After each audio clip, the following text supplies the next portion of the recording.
I got a question from a colleague online. He sent me a DM and he asked, there has been a lot of negative image about Africa out there. How do I use my tool as a medium of changing the narrative of Africa and giving it that kind of look and feel that I wish and want to see?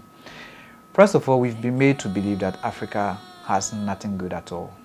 And I was in that space for a long time until I got into a film school and I understood the use of filmmaking tool like camera, sound, and visual communication in general.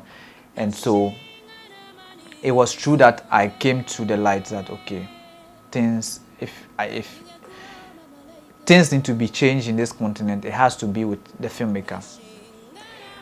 Now, growing up from my infant stage up to, from when I started becoming aware of my environment to the stage where I was in high school, I always wanted to travel outside of Africa. Why? Because I felt like the continent was not good at all. There was nothing good here. And so before I become that great person I want to be, I have to be in Europe or America or somewhere outside of the continent.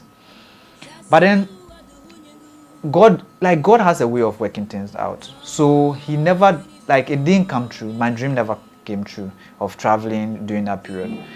And so I had to stay and endure. And through the endurance, I learned a lot. And now, the continent is how it is because someone who has a filmmaking tool chose to focus on the negative part of the continent.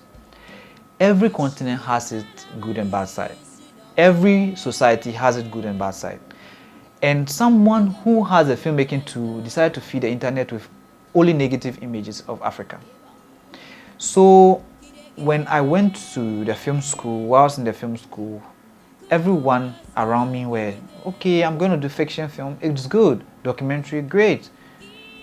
But then I started seeing another angle in life where Africa is calling me, Fred, hello, are you not going to showcase us to the world? Are you not going to tell the world that we are I'm more beautiful and I'm not what they've showcased to the other people out there? And so it really drew me close to projecting Africa. And so to your question, using my tool, first of all, I need to feed the internet with a lot of great images of Africa.